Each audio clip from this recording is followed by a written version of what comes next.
आप देख रहे हैं LEG 9 टीवी नेटवर्क पर प्रोग्राम माहौल ये है। मैं हूं आपके साथ भावना संजीवा। सच को सामने लाने की कोशिश करते हैं हम आपके, और इसीलिए हमारे मनोबल को बढ़ाने के लिए, हमें अपना साथ दिखाने के लिए कि आप हमारे साथ हैं, हमारे चैनल को लाइक कीजिए, सब्सक्राइब कीजिए और ज़्यादा से ज़्यादा शेयर कीजिए ताकि हमारा मनोबल बढ़ सके। धर्म को राजनीति में लाना क्या धर्म संगत है, क्या जायज़ है?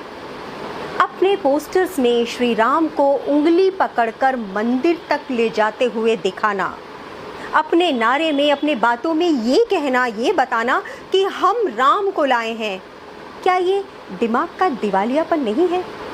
क्या ये सब करना आजकल के राजनेताओं का फैशन सा बन गया है? भारतीय जनता पार्टी के एक बुद्धिजीवी ने तो मक्खन लगाने की सीमा को यहाँ तक पार कर दिया कि भगवान जगन्नाथ को मोदी जी का भक्त बता दिया।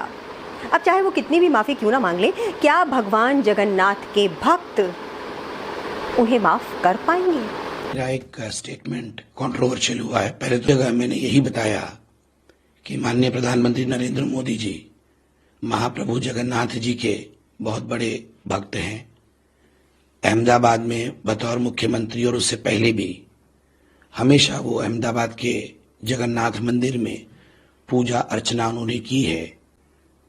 शेष में जब एक चैनल ने बाइट लिया, बहुत भीड़ थी उस समय, बहुत धूप भी थी, गर्मी भी थी, बहुत शोरगुल भी था। अनजाने में बाइट देते समय मैंने उसका उल्टा कह दिया कि मोदी जी के भक्त महाप्रभु हैं। ऐसा कभी संभव नहीं हो सकता है। तो अनजाने में ये त्रुटि हुई है, मगर अनजाने में हुए त्रुटि को ईश्वर भी क्षमा करते हैं। और क्या उनके इस वक्तव्य के बाद ही मोदी जी ने स्वयं को भगवान का अवतार कहना शुरू कर दिया और यहाँ तक कह डाला कि वो बायोलॉजिकल ही नहीं है? जिंदा थी, मुझे लगता था कि शायद बायोलॉजिकली मुझे जन्म दिया गया है। मां के जाने के बाद इन सारे अनुभवों को मैं जोड़ करके देखता हूं तो मैं कन्विंस हो चुका हूं। गलत हो सकता हूं, लोग जानो, लेफ्टिस्ट लोग तो मेरे धज्जियां उड़ा देंगे, मेरे बाल नोच लेंगे।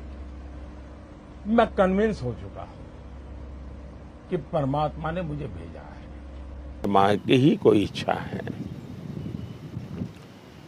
शायद ईश्वर ने ही मुझे किसी काम के लिए भेजा है। और मैं ईश्वर के दो रूप देखता हूं। एनर्जी कहां से आती है? नरेंद्र मोदी जी का जवाब आता है, मैं बायोलॉजिकल नहीं हूं, बायोलॉजिकल नहीं हूं, परमात्मा ने मुझे भेजा है। क्या ऐसे काम सच्चे सनातनी को शोभा देते हैं? शंकराचार्यों की बातों को ना मानना, धर्म शास्त्रों की अवहेलना करना, क्या ये धर्म विरुद्ध नहीं है? और क्या शंकराचार्य भी भारतीय जनता पार्टी से कोई ज्यादा खुश नहीं है? आइए सुनवाते हैं आपको शंकराचार्यों के कुछ बयान। धर्म गुरु नहीं पहुंच रहे हैं तो सबको पता ही है। मर्यादा पुरुषोत्तम भगवान राम की प्रतिष्ठा होगी तो शास्त्र सम्मत विधा से होनी चाहिए। यह चाहते हैं कि विधि विधान के साथ काम हो। राजनेता हैं, उनकी जरूरत है कि सामने चुनाव है, तो वो चाहते हैं कि हर जगह से हम चुनावी राजनीति में जो लाभ लेना बनता है वो ले लें, इसलिए उनकी मजबूरी है। उड़ीसा में चक्रवाती तूफानों का आना जाना लगा रहता है और इसीलिए उड़ीसा की जनता को जान माल की क्षति का सामना करना पड़ता है। 2014 के बाद जितने भी चक्रवाती तूफान उड़ीसा में आए, उनके बाद नवीन पटनायक ने सेंट्रल गवर्नमेंट से मदद की गुहार की, लेकिन कभी भी उस प्रकार जिस प्रकार खड़ा होना चाहिए, सेंट्रल गवर्नमेंट उड़ीसा के लोगों के साथ खड़ी नजर नहीं आई। अब देखना यह है कि 1 जून 2024 को जो उड़ीसा में लोकसभा चुनाव हो रहे हैं, उनमें उड़ीसा की जनता किसके साथ जाती है।